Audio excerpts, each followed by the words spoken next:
Barusan saya baca Allahumma ahyini miskinan. Gak ada yang aminin di sini. Doanya beda, Ustaz. Oh beda. Doanya Gimana beda. tuh? Coba begini kita. Gimana coba? Ya Allah, berikanlah saya kekayaan yang berlimpah. Memang udah pakai disuruh, Oh, romantis ya. Iya, emang dasar mata duitan. Kata emak-emak bukan mata duitan tapi realistis. Betul nggak Bu? Iya, emang realistis. Uang itu bukan segalanya, tapi segalanya butuh. Iya. Betul nggak Bu? Tuh, emang begini mah emak-emak pada kencang emang. Tuh, Masya Allah, luar biasa. Dan Rasulullah meminta berdoa kepada Allah agar dijadikan sebagai orang miskin. Tujuannya apa? Karena Rasulullah tahu nanti umat-umatnya banyak yang pada miskin. Dan Rasulullah menghibur orang-orang miskin. Makanya Rasul meminta kepada Allah supaya nanti di yaumil akhir dikumpulkan bersama orang miskin. Dan kata Rasulullah, orang miskin nanti masuk surganya duluan ketimbang orang kaya. Jadi pengen jadi orang kaya apa orang miskin? Ya kaya tetap. Kaya nggak apa-apa, tapi kaya yang dermawan. Kuncinya mau dikasih miskin, mau sekarang kita kaya bersyukur. Jadi orang kaya yang dermawan biar hartanya Mungkin saat ini kita berada dalam keadaan yang miskin, terus bersyukur sama Allah supaya nikmatnya ditambah. Kadang-kadang kita kan bersyukurnya sama Allah kalau dikasih rezeki yang berupa materi doang.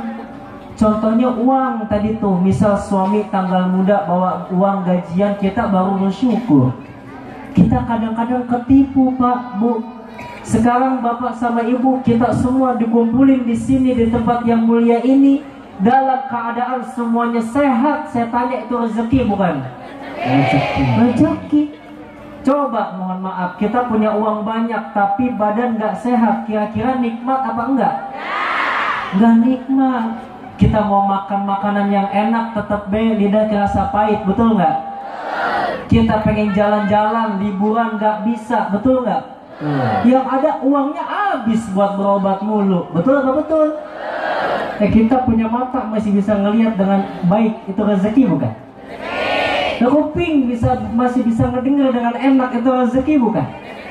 Semua yang kita rasain hari ini masih enak banget, mata, kuping, mulut, tangan, kaki.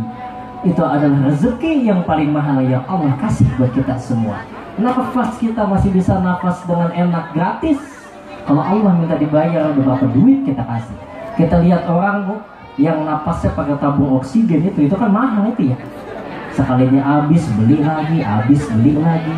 Kita alhamdulillah bersyukur kumpul di sini masih bisa dikasih sehat, napas masih bisa enak. Itu rezeki yang paling mahal, maka harus kita banyak bersyukur.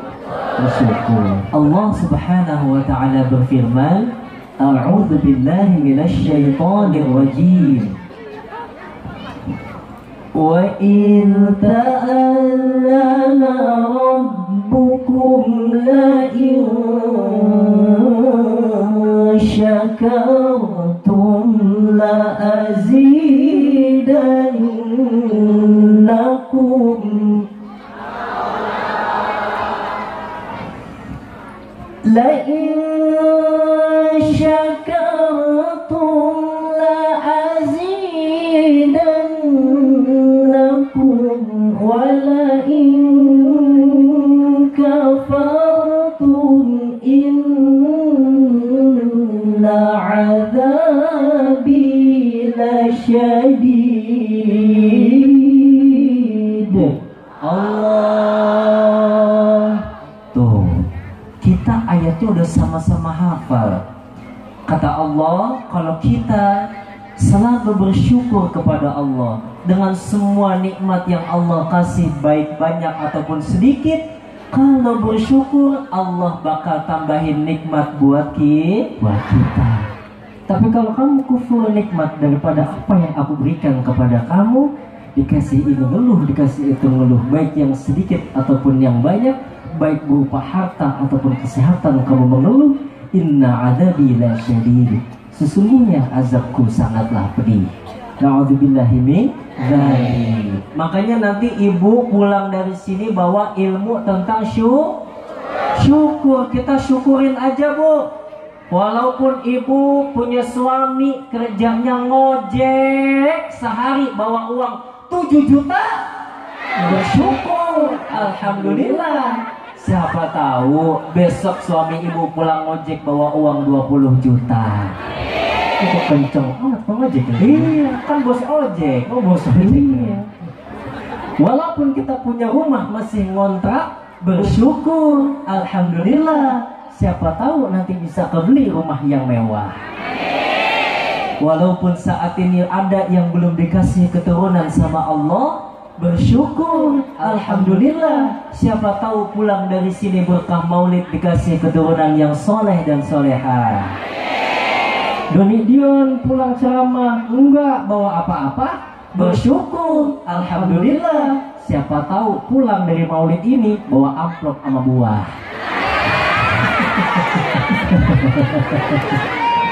Ya emang mah biasanya, emang mah biasanya kalau Doni Dion ngisi acara begini pulang-pulang ada baik tentengannya biasanya.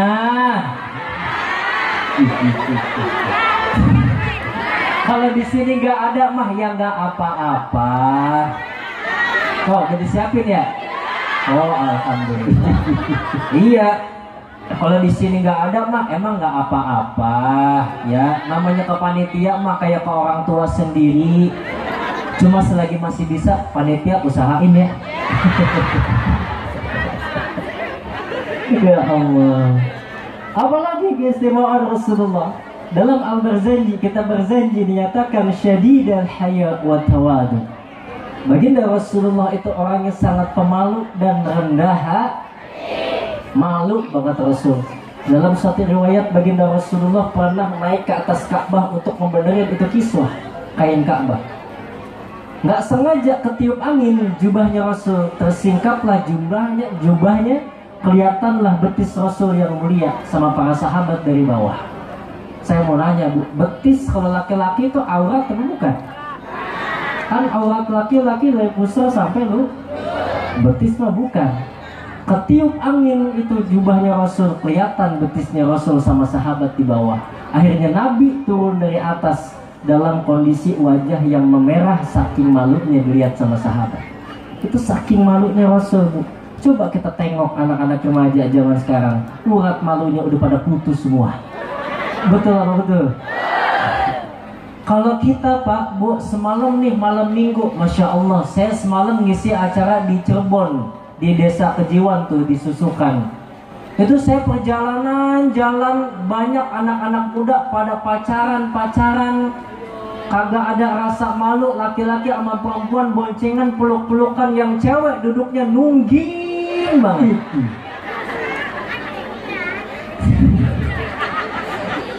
Yang cewek, Bu, mohon maaf, umur 20 tahun pakai baju adeknya umur 10 bulan. Lah kan bajunya sempit banget ya. Iya, itu baju begitu, Bu, mohon maaf, kalau diturunin ke bawah atasnya kelihatan, dinaikin ke atas bawahnya kelihatan. Kalau ngelihat yang kayak begitu, Bu, mohon maaf, jangankan Doni Dion yang masih muda, bapak-bapak juga yang udah agak tuaan dikit, kalau ngelihat yang begitu pasti ngomong dalam hatinya. Apa dia bilang? Iman sih gua kuat, tapi kalau ini endut-endutan tuh, ya.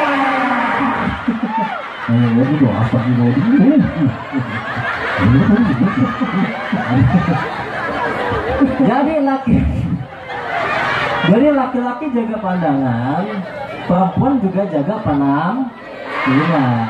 Jadi dua-duanya balance. Kalau laki-laki tundukkan pandangan doang kan, perempuan yang gak jaga penampilan ujungnya gini juga. Iya. Jadi Masya Allah. Tapi saya yakin kata ibu pengalaman. Ya namanya punya mata tuh ya. Saya mah bukan ngeliat tapi kelihatan. Lah kan dilihat dosa, nggak dilihat mubazir ya. Ya Allah, tapi saya yakin anak-anak muda di sini nggak ada yang kayak begitu. Amin. Amin. Mohon maaf Bu, kita miris kadang ngelihat anak muda zaman sekarang. Pacaran aja nih kalau di tempat umum, di tempat rame pacaran nggak ada rasa malu. Lagi rame begini nih pacaran, enak be, rangkul-rangkulan tuh, pegang-pegangan, peluk-pelukan, padahal banyak yang liatin. Tapi namanya orang pacaran, dunia serasa milik berdua. Betul nggak Bu? Iya, yang lain kontrak. Iya. Kenapa kita tahu? Karena pernah ngalamin. Itu Masya Allah, apalagi anak muda zaman sekarang Pak. Kalau pacaran bukan di tempat-tempat umum doang, kadang-kadang itu pacar dibawa ke tempat-tempat sepi. Tapi zaman sekarang ke tempat sepinya lain. Dibawa ke tempat sepinya, dibawa ke Oyo, dibawa ke Red Doors tuh. Itu laki-laki perempuan yang bukan mahram berduaan di tempat sepi, maka yang ketiganya setan. Setan yang ngedatengin Bu, bukan setan sembarangan. Nama setannya setan uka-uka. Setan uka-uka. Itu setan uka-uka kalau udah ngebisikin bahaya banget. Apa dia bisikin? Yang uka aju, yang uka nana, lama-lama yang uka eha. Astagfirullah. Na'udzubillahi min.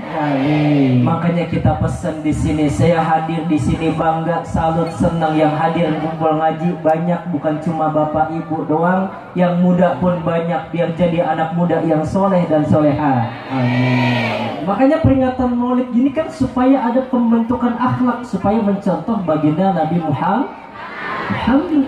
Peringatan Maulid bukan hanya momentum yang 1 tahun sekali kita rayain terus hilang begitu aja, enggak. Tapi harus ada contoh perubahan yang kita ambil, harus ada ilmu yang kita bawa, yang kita terapkan, harus ada perubahan. Mobil khusus contohnya wanita yang selalu memakai pakaian terbuka hingga memancing pandangan mata, berubah jadi berpakaian tertutup rapi dan lebih indah. Buat yang laki-laki, wabil khusus yang muda, yang suka nonton film-film gak bener di HP sampai matanya melek, berubah jadi nonton ceramah. Buat kita yang kerjaannya emosian mulu, berubah jadi gak gampang marah. Buat kita sebagai anak akhlaknya gak sopan kepada kedua orang tua, berubah jadi anak yang soleh dan soleha. Buat yang suka buang-buang uang untuk hal yang gak berguna, berubah jadi rajin sedekah, insya Allah. Tawadhu, tadi Nabi sangat pemalu. Tawadhu, Nabi rendah hati. Padahal kita tahu baginda Rasulullah pangkatnya lebih tinggi daripada kerasulan, lebih tinggi daripada kenabian. Dijamin masuk ke dalam surga, dihindarkan dari siksa api neraka. Dosa yang lalu dan yang akan datang semua diampunin oleh Allah Subhanahu wa Ta'ala. Nabi pangkat tinggi enggak Nabi diberikan, ditawarin kekayaan sama Allah, tapi Nabi enggak Nah kan kadang-kadang kalau kita beda, kita kadang-kadang baru punya tanah 100 meter udah pada sombong banget. Itu ke tanah bekas warisan dari nenek moyangnya, kita udah sombong banget, betul lah. Kadang-kadang ada orang datang nanya, Pak ini tanah bapak. Iya, emang mata lo buta apa? Makanya kita contoh baginda Rasulullah supaya nggak timbul rasa kayak gitu.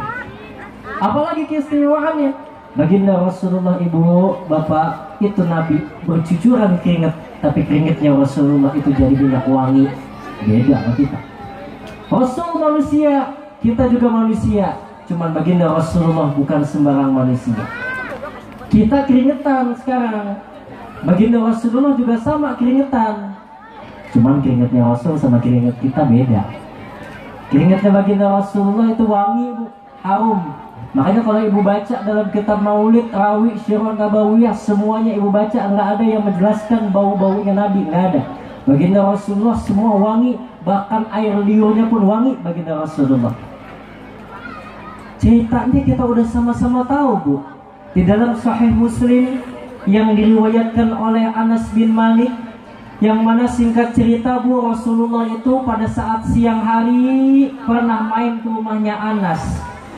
Zaman dulu mah nggak ada kayak kita, nggak ada AC, nggak ada kipas angin yang muter, nggak ada. Panas gerah. Rasulullah main ke rumahnya Anas sampai beliau tertidur di rumahnya Anas. Dalam kondisi yang sangat gerah, Rasulullah bercucuran keringatnya tuh Bu. Nah tiba-tiba ibunya Anas nih, ibunya Anas namanya Ummu Sulaim. Siapa nama ibunya Anas Bu? Ummu Sulaim. Beliau mencium aroma yang sangat wangi di dalam rumahnya. Dicari, waduh ini wangi banget rumah ya, dari mana nih wanginya nih? Dicari, ternyata wanginya berasal dari kamar yang di dalamnya ada baginda Rasulullah lagi tidur.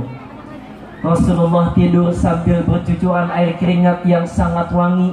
Itu Ummu Sulaim ngelihat begitu langsung ambil kain. Itu kain diambil dielapin kena. Udah lapin juga gue juga tuh. Gue pakai skincare muka ini. Hilang skincare-nya deh. Apa nempel nih? Itu kain dielapin Bu ke Nabi, ke tubuh Nabi yang ada keringatnya, sampai kainnya itu basah. Itu nggak dibuang, tapi apa? Kainnya diperes, itu keringatnya Nabi dimasukin ke dalam botol. Ya. Waduh. Boboh. Ada yang kena apa enggak tuh ya? Untung ini kagak nih.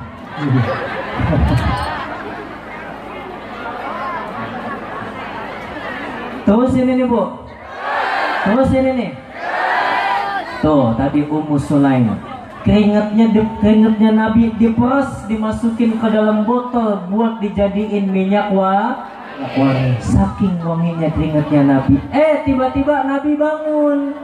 Nabi sadar, ditanya, "Ya Ummu Sulaim, ma hadzal ladzi tasna'in?" Wahai Ummu Sulaim, kamu lagi ngapain? Ya Rasulullah, hadza 'araquka naj'aluhu fi tibina wa huwa min atyabit tib. Kata Ummu Sulaim, ini keringatmu ya Rasulullah, dan keringatmu ini saya jadiin minyak wangi, dan ini adalah minyak wangi yang paling wangi. Bu,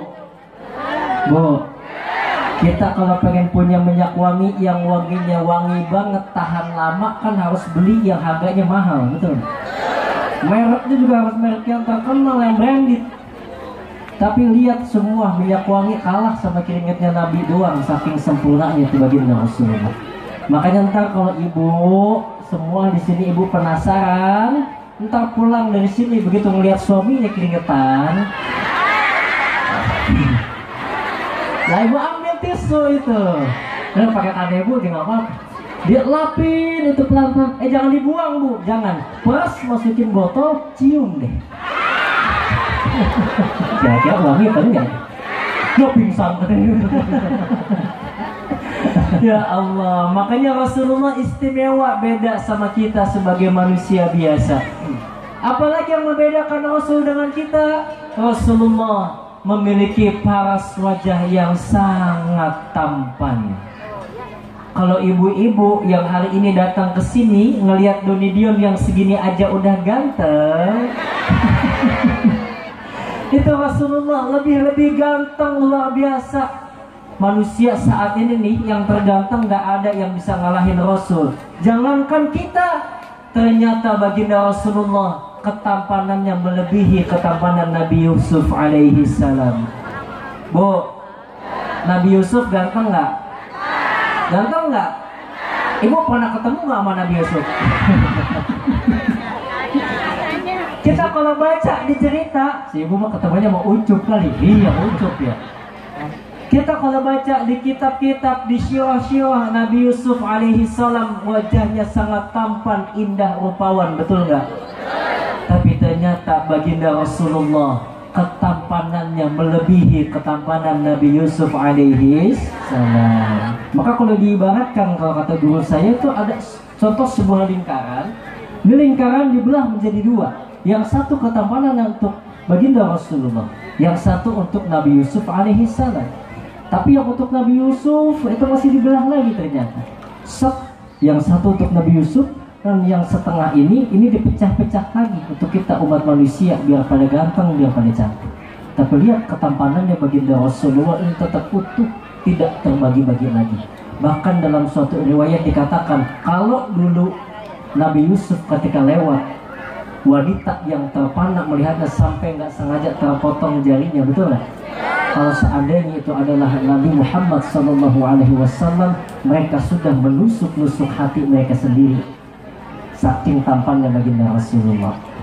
Makanya sekarang kalau Doni Dion dipuji sama ibu misalnya, aduh Doni Dion ganteng, kita mah biasa aja bu. Soalnya ganteng-gantengnya kita nih pak, yang laki-laki cuman ganteng sepapat doang.